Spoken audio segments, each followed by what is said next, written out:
Good morning everybody. आज एक और क्लाउडी दिन है शंघाई में और ओडिन हमेशा की तरह एक नए काम में लगा हुआ है। उसने कुछ ऑनलाइन पाइप्स जैसे ऑर्डर किए थे जिसको जोड़ के वो एक कवर्ड एरिया बना रहा है गार्डन में। तो हमारे गार्डन में कोई मिट्टी विट्टी नहीं है, हमारे आंगन में पूरी टाइल्स लगी हुई है। तो आई थिंक ये अच्छा तरीका है इसको यूटिलाइज करने का, इतने बड़े एरिया को। शंघाई में ना बारिश भी इतनी होती है कि जरूरी है ऐसा कोई एरिया लगाना बाहर। और यहाँ देखो ये ब्लू कलर का प्रेशर क्लीनर है जिससे टाइल्स एकदम साफ हो जाती है पानी यूज करके। वहाँ पीछे येलो कलर का भी प्रेशर क्लीनर है और ओडिन सारा काम ग्लव्स पहन के करता है गार्डन का। तो ऐसा कुछ लग रहा है ये, इसके ऊपर कोई कपड़ा आ जाएगा टेंट जैसा। और अब मैं सोच रही हूँ कि अच्छा ही है कि गार्डन में मिट्टी नहीं है, क्योंकि मिट्टी होती है तो घर बहुत जल्दी गंदा होता है। लोग सारे गंदे जूते लेके घर के अंदर आते हैं, स्पेशली इवान। तो अब है ना, बाहर अगर साफ रहेगा तो घर भी साफ रहेगा। और ओडिन ने मुझे बुलाया ये दिखाने के लिए कि हमारे यहाँ एक बिल्ली आ गई है। तो ओडिन बोल रहा था कि शायद ये प्रेग्नेंट है और अपने बच्चे देने के लिए कोई अच्छी जगह ढूंढ रही है, सेफ वाली, इसलिए इतनी फ्रेंडली हो रही है। और बिल्लियों की हमारे सोसाइटी में कोई कमी नहीं है। हमारे जो बाजू में एडजेसेंट वाले पड़ोसी हैं उनके घर में पता नहीं 5-6 बिल्लियां रहती है और उन्होंने बड़े बड़े कैट हाउसेस भी बना के रखे हैं। तो हो सकता है वहीं से आई हुई एक बिल्ली है ये। अब लगभग हम लोग थोड़े सेटल्ड से हो गए हैं यहाँ। ओडिन ने डिसाइड किया कि आज हम अपने पुराने पड़ोसी को जाके मिलेंगे। आपने मेरे पुराने व्लॉग्स में देखा होगा कि हम अपने पड़ोसियों से बहुत सोशलाइज करते थे यहाँ पे। तो पहली बार हम लोग वॉक पे जा रहे हैं यहाँ आने के बाद सोसाइटी में। बस वॉक कर रहे हैं। कल 0 डिग्री में नहाया था, बाल वाल धोए थे तो अच्छे लग रहे हैं थोड़े। और ओडिन भी इजीली फ्रेंड्स नहीं बनाता, काफ़ी इंट्रोवर्टेड है, सोशलाइज नहीं करता ज़्यादा। लेकिन यहाँ पे जो उसके फ्रेंड्स बने थे उनसे वो अभी भी टच में है। पार्ट ऑफ द रीज़न कि हम यहाँ वापस आ गए हैं। बहुत अच्छा लग रहा है यहाँ पे आके, यहाँ पे घूम के। पहले मैं कभी इतना शो नहीं करती थी, पता नहीं क्यों, मैं सिर्फ घर घर का ही दिखाती थी जब यहाँ पे रहती थी। लेकिन बाहर बहुत ही सुंदर है सोसाइटी। और कुछ लोगों ने क्या घर बनाए हैं देखो, एकदम ही रेनोवेट करके एकदम मॉडर्नाइज कर दिए इन घरों को। ये थोड़े ब्रिटिश स्टाइल में बने हुए हैं वैसे तो।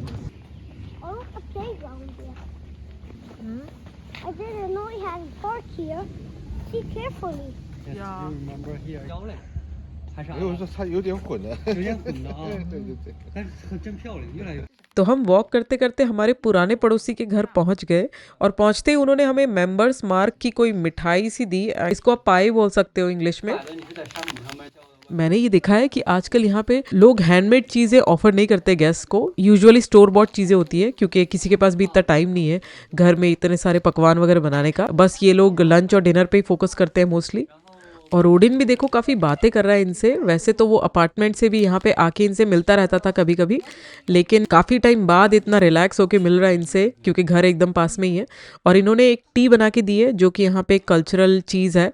यहाँ पे कोई भी आता है घर में तो लोग टी बना के देते हैं और अलग अलग टाइप की ये टी मुझे ट्राई करवा रहे हैं। आज मैंने अपने लाइफ की सबसे महंगी चीज़ पहनी है, ये बैलेंसियागा के शूज़। आप तो मुझे जानते हो मैं बहुत फ्रूगल हूँ और आई कांट अफोर्ड इतने महंगे शूज़। लेकिन ओडिन का जो रिच कज़न है जिसको लग्जरी चीज़ों का बहुत शौक है, उन्होंने काइंड ऑफ मुझे गिफ्ट किया है। अब पता नहीं गिफ्ट किया है कि ऐसे ही दे दिया है। उसने बोला तो ये है कि उसको डिस्काउंट में मिल रहा था तो उसने ले लिया, लेकिन साइज उसका नहीं था। तो एग्जैक्टली ये मेरा साइज था, इसलिए मुझे दे रहा है। तो देखो ओडिन जोर जोर से हंस रहा है। एक्चुअली मैंने इनसे पूछ लिया था कि ये चीज़ क्या है, किस चीज़ का स्टैचू है। तो इन्होंने बोला कि ये टूट गया है और फिशिंग रॉड है वो नीचे गिर गई है, शायद इसी चीज़ पे हंस रहे थे। और इनकी टेबल देखो, ऐसा लग रहा है कि सारा ट्रेडिशनल और स्टीरियोटिपिकल चाइनीज सामान इन्होंने एक ही टेबल पे रख दिया है। ये लोग रेनोवेशन करा रहे हैं, एक नया फाउंटेन बना रहे हैं। लास्ट टाइम जब हम यहाँ रहते थे ना तो एक दूसरे साइड पे इनका फाउंटेन था ब्लैक कलर का, छोटा था इससे। अभी ये लोग बड़ा बनवा रहे हैं। जब भी इनके घर आते हैं ना हमेशा कंस्ट्रक्शन चलता रहता है। What this? You know what am I seeing? No, it's fast. I don't know. आजकल इवान गुस्सा सा हो जाता है अगर उसको उसके क्वेश्चन का आंसर नहीं मिले। मुझसे पूछ रहा था कि बिल्डिंग का नाम क्या है। अब बिल्डिंग का भी कोई नाम होता है, बताओ। एवरीबॉडी, हम लोग आ गए घर वापस। वहां पे जाके डोंट माइंड इवान, इवान को बस कैमरा में आना है। ब्रेड खा रहा है निकाल के फ्रिज से। तो मैं यहाँ पे रिलैक्स कर रही थी। एक्चुअली काफी दिन से एक अपडेट है, मैं सोच रही थी ना ही दूं तो बेटर है, क्योंकि फिर वो जिंक्स हो जाएगा, बैड लक हो जाएगा। बात यह है कि मैं इंडिया वापस जाने वाली हूँ कुछ टाइम के लिए इवान को लेके। ओडिन नहीं जा रहा है क्योंकि ओडिन अपने गांव भी नहीं जा रहा है इस बार, उसको कॉफी का अपना कुछ सेटअप करना है बिजनेस, और वो पूरा दिन काम में लगा रहता है। तो I don't think he even has one day to spare. In fact हमारे इंडिया जाने से ना उसको टाइम ज्यादा मिल जाएगा, वो सारा काम पे फोकस करेगा instead of worrying about us. Plus Ivan है ना यहाँ पे उसका स्कूल छुड़ा दिया है, तो वो बोर होता रहता है घर में। वो मेरे पीछे भी लगा रहता है, मम्मी ये मम्मी वो, तो मुझे भी थोड़ा आराम मिलेगा। फिर उसके बाद ना इवान प्रॉपर स्कूल जाएगा, तो प्रॉपर स्कूल जो फर्स्ट क्लास है उसमें जाने से पहले वो थोड़ा मिल ले, इंडिया जाके आ जाए तो ही बेटर है, क्योंकि बाद में पता नहीं टाइम मिले ना मिले। और अभी ना मौसम भी बढ़िया हो रहा है, यहाँ पे तो ठंडी हो रही है बहुत, लेकिन मैंने जयपुर का देखा तो वहां पे अभी भी गर्मी पड़ रही है, लाइक 20 के ऊपर टेम्परेचर है। मेरे लिए 15 के ऊपर का टेम्परेचर यानी गर्मी है फुल ऑन। तो मेरे लिए कुछ समर वेकेशन जैसा हो जाएगा जयपुर जाके। और पता नहीं, वहां पे मैंने कॉल किया मम्मी को आज ये पूछने के लिए कि क्या लाऊं सामान वगैरह, है ना। तो मैंने देखा वहां पे अभी भी सब स्वेटर पहन के बैठे हुए हैं। मैं पर्सनली कुछ ज्यादा विंटर वेयर ले जाने नहीं वाली हूँ खुद के लिए, बस नॉर्मल टी शर्ट्स। और इवन लास्ट टाइम भी मैं दिसंबर में मैं गई थी, लेकिन मुझे तो काफी गर्मी लग रही थी, पसीने आते थे वहां पे। अच्छी बात है क्योंकि सूटकेस मेरा खाली रहेगा, नहीं तो अगर ठंड वहां पड़ रही होती तो ठंड के कपड़े ले जाने पड़ते मुझे बहुत सारे। लास्ट टाइम पता है क्या प्रॉब्लम हो गई थी जब मैं इंडिया गई थी? टिकट्स मैंने करा दी थी 1 ही महीने पहले, लेकिन लास्ट मोमेंट पे उसका वीजा हुआ था। जैसे कल जा रहे हैं और आज शाम को 6 बजे हम लोग वीजा लेके आए, इतना ज्यादा सब कुछ डिले हो गया था। तो इस बार वीजा का टेंशन नहीं है। इवान का ओसीआई आ गया है और हम लोग बस चले जाएंगे और बहुत मजे करेंगे। मैंने सोचा है घूमेंगे घूमेंगे, ज्यादा मैं सपने नहीं लेना चाहती, नहीं तो सब कुछ कैंसिल हो जाता है, सब कुछ फेल हो जाता है, मुझे पता है। लास्ट टाइम है ना, मैं जब गई थी इंडिया तो मैं दिल्ली होके गई थी, क्योंकि उस टाइम जयपुर को कोई फ्लाइट जा ही नहीं रही थी। अभी है ना, अभी मेरी फ्लाइट हुई है शंघाई टू कुआलालंपुर और कुआलालंपुर से जयपुर। बट प्रॉब्लम ये हुई कि जो भी फ्लाइट्स जयपुर को जा रही थी उसमें कोई भी चेक्ड इन बैगेज का अलाउंस नहीं था, किसी में भी नहीं था। लाइक डजंट मैटर कितनी भी महंगी हो सस्ती हो, तो सब में ना आपको परचेज ही करना पड़ता है उसमें। तो हमको यानी परचेज करने का ऑप्शन आ रहा था जब टिकट बुक कर रहे थे उसके बाद में। लेकिन जो दिल्ली की फ्लाइट्स थी उसमें सब में चेक्ड इन बैगेज था 20-25 किलो कम से कम। तो मैंने जयपुर वाला टिकट करा तो लिया, तो मैंने टिकट बुक तो कर दिया जयपुर वाला, ठीक है, Shanghai to Kuala Lumpur, Kuala Lumpur to Jaipur. और फिर मैंने उसमें चेक्ड इन बैगेज भी उसमें मैंने खरीद लिया बाद में। 2800 रुपए का हो रहा था 25 किलो। लेकिन पूरी बुकिंग होने के बाद मुझे पता चल रहा है कि वो चेक्ड इन बैगेज सिर्फ शंघाई टू कुआलालंपुर तक की फ्लाइट का था, और जो कुआलालंपुर से जयपुर की फ्लाइट है उसमें बैगेज हुआ ही नहीं। तो फिर मैंने सोचा अब क्या करूं, और अब मैं जब बुक कर रही हूँ ना उस फ्लाइट का अलग से, तो उसका डबल से भी ज्यादा पैसा हो रहा है। वहीं पे मेरा मूड खराब हो गया। मैंने कहा कोई ना कोई तो गलती होनी ही है, क्योंकि फर्स्ट टाइम मैं additional checked in baggage book कर रही हूँ, अलग से खरीद रही हूँ ना। तो ये मुझे पता नहीं था कि अलग अलग फ्लाइट्स का अलग अलग से करना पड़ता है।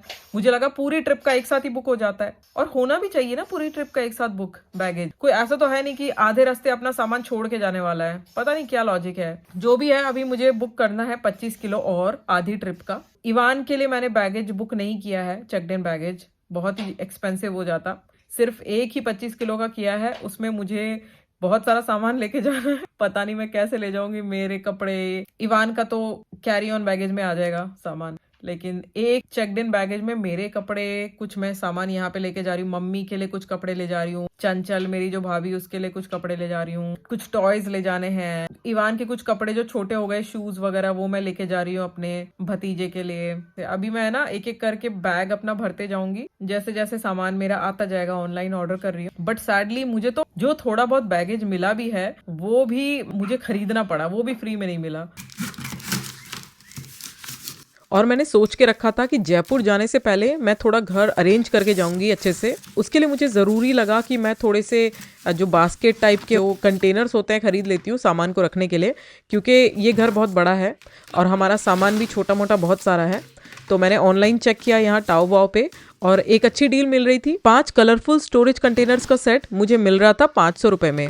तो मुझे बहुत ही सही लगा वो, क्योंकि सबका कलर भी अलग और सबके साइज़ भी अलग, तो अलग अलग लेने से सस्ता पड़ रहा था एक साथ ही पूरा सेट ले लूं। बट इन्होंने ना एक कंटेनर भेजना ये लोग भूल गए, तो फिर मैंने शॉप से बात की और उसने कहा कि वो अलग से वो कंटेनर भेज देंगे। तो उसका मैं वेट कर रही हूँ, शायद आज या कल में आ जाएगा। और बाकी के देखो अब कंटेनर ये कितने स्टर्डी हैं, थोड़े फ्लेक्सिबल भी है, तो ईजिली ये टूटते नहीं है। बहुत अच्छे क्वालिटी के प्लास्टिक से बने हैं ये, और थोड़ा रबर वाला फील है इनमें। और इसमें ना मैं सोच रही हूँ मोस्टली इवान के टॉयज, छोटा मोटा जो बाथरूम का सामान होता है, जो होटल वगैरह में नहीं मिलता है, छोटी छोटी चीज़ें, शैम्पू और ये सब बॉटल्स वगैरह, जो चीज़ें रोज़ काम नहीं आती, बहुत सारे टूथ ब्रशेज और टूथपेस्ट वगैरह, वो सब मैं एक में रख दूंगी। और हो सकता है ओडिन को भी कोई लग जाए, उसका भी इतना सामान है कॉफ़ी रिलेटेड। तो मैं बस वही सोच रही हूँ कि कौन सा सामान किस में रखूँगी, क्योंकि सबका साइज़ अलग है। इससे स्टोर करना बहुत इजी हो जाएगा। एक्चुअली हमारे पास इस टाइप के कंटेनर्स थे काफ़ी पहले, लेकिन पता नहीं कहाँ एक एक करके खो गए या टूट गए। ओडिन ने लिए थे लास्ट टाइम, और वो इस बार बोल रहा था कि मैं ये ना लूँ, बट मुझे बहुत ही पसंद आ गए। आई डिसएग्रीड विद हिम। मुझे लगता है बहुत ही ज़रूरी है इस टाइप के कंटेनर्स होना। अब ये देखने के बाद मुझे इतनी अच्छी लगी कि मुझे लग रहा है 5-6 और मैं ऐसे ऑर्डर कर दूंगी कंटेनर्स, फिर घर का सारा ही छोटा मोटा सामान इसमें आ जाएगा। अभी मैंने घर की सारी टॉयलेटरीज इसी एक डिब्बे में रख दी है, और आराम से आ भी गई, पूरा डिब्बा फिल भी नहीं हुआ। खूब सारे मेरे एक्स्ट्रा जो सनस्क्रीन और ब्रशेज़ वगैरह थे सब आ गए हैं। और इसको मैं सोच रही हूँ कि बाथरूम में ही रख देती हूँ, हमारा जो ऊपर वाला बाथरूम है, तो उसमें आराम से ही आ जाएगा। और जब कोई चीज़ ख़त्म हो जाएगी तो इसमें से निकाल सकते हैं, अदरवाइज़ इसको डिस्टर्ब करने की ज़रूरत नहीं है। और देखो नीचे का जो बेसमेंट फ्लोर है ओडिन वाला, वो भी कितना बिखरा हुआ है। ओडिन ने अपना सामान क्लीन करने के लिए इतनी बड़ी सी एक कैबिनेट ले ली है, पूरी मेटल की बनी है, और पता नहीं कब ली, मैंने देखा भी नहीं, बट बहुत सुंदर लग रही है यहाँ पे। ओडिन लेके आ गया था कल, और अभी यहाँ पे पूरा कचरा फैला हुआ है। मैंने ये जो शेल्फ्स लगाए थे उसमें काफ़ी सामान आ गया है, बट अभी भी पूरी तरह से भरा नहीं है, क्योंकि इंडिया जाने का मेरा जो है प्लान, उसके लिए मुझे काफ़ी सारे कपड़े वापस से निकाल के इंडिया ले जाने पड़ेंगे, तो इसलिए पूरी तरह से जमा हुआ नहीं है। ये सूटकेस मैं फिल कर रही हूँ इंडिया के लिए, छोटा वाला कैरी ऑन बैगेज में। और ये देखो इसमें शूज़ आ गए हैं काफ़ी सारे, लेकिन बहुत सारे शूज़ बहुत बड़े साइज़ के हैं जो नहीं आ पाए, जैसे बूट्स वगैरह। इवान के शूज़ तो सारे यहीं पे आ गए हैं, कुछ ऊपर भी हैं। और ये देखो ओडिन के नीचे है, मिडल वाला हमारा, बट हमारे शूज़ इतने हैं कि ये शूज़ रैक काफ़ी नहीं है सारे शूज़ के लिए, बट ये शूज़ रैक अच्छा है। एक बार सब सफाई हो जाएगी तो काफ़ी अच्छा लगेगा ये एरिया। यहाँ पे कुछ समर क्लोथ्स है इवान के, जो मैं इंडिया ले जाने वाली हूँ, और इवान के भाई के आ जाएंगे अभी, क्योंकि वो छोटा है, तो बहुत सारे हैं जो इवान ने पहने भी नहीं है। पहले जैसे ये वाला है ना, एक स्टेज शो हुआ था उसमें एक बार उसने पहना था, नया का नया ही है। ये देखो एक डिब्बे में इवान के सारे बिल्डिंग ब्लॉक्स आ गए, ये जो अभी मैंने खरीदा। पहले इस बास्केट में पड़े हुए थे, लेकिन बास्केट को आप स्टैक करके नहीं रख सकते एक के ऊपर एक ना, तो फिर जगह वेस्ट हो जाती है। I don't think I can take anything और order for a lot of people, जिनको एक के ऊपर एक स्टैक करके रख सकते हैं, तो जगह बहुत बचती है, ऑर्गेनाइज हो जाती है जगह। The next day. और हमारे बिजी स्केड्यूल से टाइम निकाल के मैंने सोचा कि प्रियंका से मिल लेती हूँ, जिससे मैं पहले एक बार मिल चुकी हूँ, इंडिया से है और मेरी सब्सक्राइबर थी, अब फ्रेंड बन चुकी है, बहुत ही अच्छी लड़की है। तो मैंने कल से एक्चुअली प्रिपरेशन करनी स्टार्ट कर दी थी आज के दिन के लिए। आज हम लोग एक पिकनिक जैसे मनाएंगे, और उसके लिए मैं ना चाय बना के ले जा रही हूँ। और कल रात को 11 बजे के आसपास मैंने 2 डिशेस बना के तैयार कर दी थी। ये मैंने फ्राइड राइस जैसे पुलाव टाइप बना दिया था, और ये मैंने अंडा और श्रिम्प की करी बना दी थी। तो क्योंकि ये रात में मैंने फ्रिज में रखा था, तो मैं अच्छे से आधे घंटे तक इसको हीट करूँगी, स्टीम करूँगी, ताकि एकदम फ्रेश के जैसे हो जाए, सारे बैक्टीरिया मर जाए अगर कोई हो तो। अभी बस मैं इसमें धनिया डाल रही हूँ। इसमें मैंने थोड़ा ऑयल ज़्यादा रखा है, क्योंकि मुझे लग रहा है कि स्पॉइल ना हो जाए ये, हम काफ़ी घंटों तक वहाँ बाहर घूमेंगे तो। और पुलाव को मैं ऐसे एकदम गरम गरम हो रहा है ये, तो मैं बंद कर रही हूँ बहुत केयरफुली। और इवान के लिए मैंने सूप जैसा बनाया है, अंडे उबाल के डाले हैं, फिश केक्स डाले हैं, और उसमें धनिया डाल रही हूँ, थोड़ा सा सूप बेस डाला है मैंने उसमें, तो उससे टेस्ट फ्लेवर बहुत अच्छा हो जाता है। और ये 8 घंटे तक गर्म रखता है। ये थर्मस मैंने यहीं से लिया है, चाइना से, बहुत ही अच्छी क्वालिटी का है। और चाय भी मैं एक थर्मस में भर रही हूँ। ये एक्चुअली इवान की स्कूल वाली बॉटल थी, अब काम नहीं आती, और इसको भी मैं एक इस टाइप के बैग में भर रही हूँ, जिससे भी गर्म रहेगा ये काफ़ी टाइम तक। चाइना में अभी शंघाई में ना ठंडी बहुत ज़्यादा है, 0 डिग्रीज तक टेम्परेचर रहता है, तो हर चीज़ ठंडी हो जाती है। सैंडविचेस भी मैंने बना लिए थे रात को, वो भी मैं रख रही हूँ। एक मैंगो जूस वाली बॉटल भी रख रही हूँ। After a long time Indian से मिल रही हूँ। अभी इसने चैनल भी स्टार्ट कर दिया है, तो हम दोनों मजे करेंगे, ऊपर घूमेंगे पहाड़ पे, इवान की भी आउटिंग हो जाएगी। अभी बस मैं बस लेके निकलूंगी। ओडिन को बस मैंने बोला है बस स्टॉप तक छोड़ दे, और हम लोग चले जाएंगे, डायरेक्ट बस है। तो ओडिन मुझे छोड़ने तो गया बस स्टॉप तक, बट कुछ सेकंड से हमारी बस मिस हो गई। हम बस स्टॉप पे पहुंच रहे थे और वहां से बस निकल रही थी। तो अभी ओडिन ही हमको छोड़ के आ रहा है शेशान नेशनल फॉरेस्ट पार्क तक। हम लोग ना जल्दी पहुंच गए यहाँ पे क्योंकि बस ऑब्वियसली छूट गई थी। बस से 1 घंटा लगता, ओडिन ने 10 मिनट में पहुंचा दिया। यहाँ पे बस आधा घंटा वेट करना है प्रियंका का। Is nice. Cucumber and yogurt cream. You like? Oh yeah. Yeah. You have juice also, orange juice. देखो ये होता है प्री प्लानिंग करने का। मैंने रात में लेट जग के ना 12 बजे तक इतनी सारी प्रेप की थी कुकिंग वाली। देखो इवान खा रहा है क्योंकि अभी ब्रेकफास्ट का टाइम हो गया ना, उसका ब्रेकफास्ट मिस हो गया। मैंगो जूस भी मैं लेके आ गई, ये जो लाए थे एनबी से। Yes, these are the plants and trees you can find in this forest. And these are Pink plant, cute. This is a cherry blossom, I think. You find these animals in this forest, Ivan. Look. Nigashi. This Who is animal so looks cute. Yes, he's so cute, Ivan. यहाँ पे vending machine तो है ही, लेकिन साथ में पहली बार देख रही हूँ वाटर मशीन है, हॉट एंड कोल्ड की, जिसमें वाटर कार्ड लगता है। तो वाटर कार्ड है तो आप पानी पी सकते हो।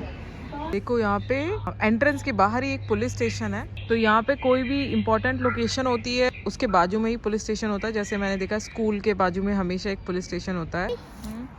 And Priyanka must see. तो प्रियंका का वेट करते करते हम लोग पहाड़ के ऊपर तक आ गए हैं।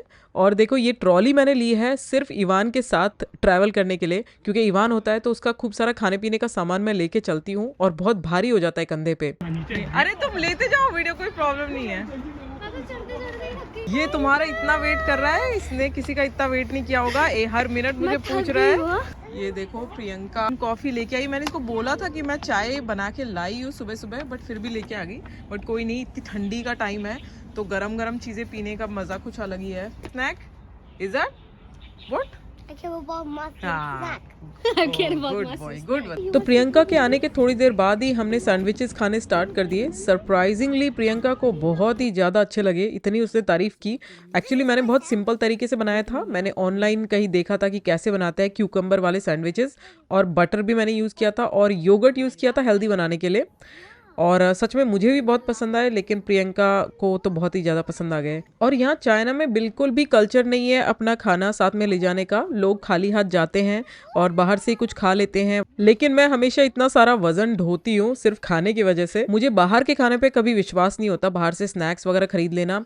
आई डोंट केयर कि कितना मॉडर्न है या कुछ भी है, बट बहुत ही बेकार होता है बाहर का खाना। खराब तेल, घटिया इंग्रेडिएंट्स और पेस्टिसाइड वाले खाने के लिए प्रीमियम प्राइसेस दो, इसका सेंस ही नहीं बनता मेरे दिमाग में। और मुझे लगता है कि घर का बनाया हुआ फ्राइड फूड रेस्टोरेंट के हेल्दी फूड से ज़्यादा बेटर होता है। जिस म्यूजियम को हम लोग देखने आए थे बंद है, मंडे को मेंटेनेंस रहती है, बाकी सारे दिन खुला रहता है। तो मंडे को ही आ गए हम लोग।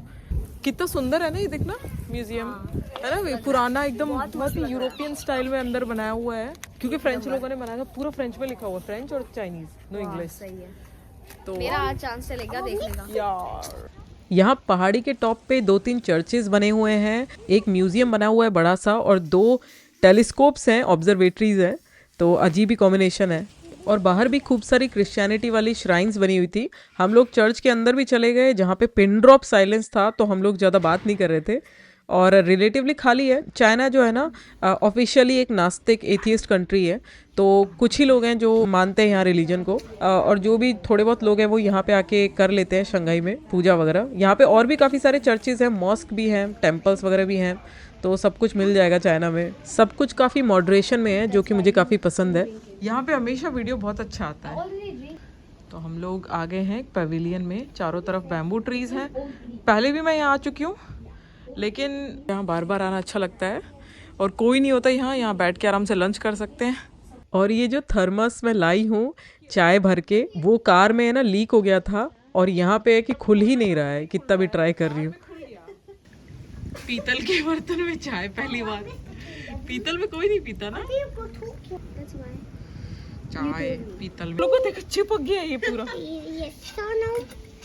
तेल लीक हो गया। अच्छा, अरे थोड़ा नहीं, हम दोनों को ही खत्म करना है ये। इवान का वो अलग से ही है, पूरा तुमको ही लेना है। ले लो क्या इसमें प्लेट में? हाँ बिल्कुल यार, और कहाँ पे लोगे? तो ऐसे ही डाल देती हूँ। हाँ बिल्कुल। श्रिम्प है, श्रिम्प और अंडा करी मस्त लग रही है, मैंने एक्चुअली। बढ़िया सी। अब मुझे थोड़ा बुरा लग रहा था कि तेल ज़्यादा हो गया। यूजुअली मैं तेल बहुत कम डालती हूँ, लेकिन रात को मैंने इतने जल्दी जल्दी में बनाया था, तेल का हिसाब मैंने ठीक से रखा नहीं था। एनीवेज बहुत अच्छा लगता है यहाँ आके। नेशनल फॉरेस्ट की साफ़ हवा में हम लोग खाना खाते हैं, पिकनिक जैसा हो जाता है। और इवान का भी मैं खाना लेके आई, पूरा ऑलमोस्ट मैंने खिला दिया, बहुत हेल्दी हो गया था। फिर हम लोग निकल लिए, नीचे आ गए जहाँ पे एक छोटी सी लेक भी थी। और यहाँ से बस स्टैंड जा रहे हैं बस 他是 पकड़ने। 中国人，我们俩是印度人。印度人。对，对，我妈妈也是，还有我。他的爸爸是中国人，哦，妈妈是印度。妈妈是印度的。哦，对，哦，还有我的妈妈手朋友是。她是你的妈妈吗？我的妈妈的手朋友是。哎，等等，我的是你的名字， What is 我的是印度。印度？我的妈妈手朋友是印度，还有英文，还有中文呢，三个。彩彩说我会印语、英文还有中文是吧？对，还有印度。印地语。你汉语说的也很好，学了几年呢？我就是去年来了这里学中文。汉语这么好学啊？有点难，对外国人来说有点难，但是还可以。还说的很。 रात को आते आते हमको थोड़ा लेट हो गया था, अंधेरा हो गया था।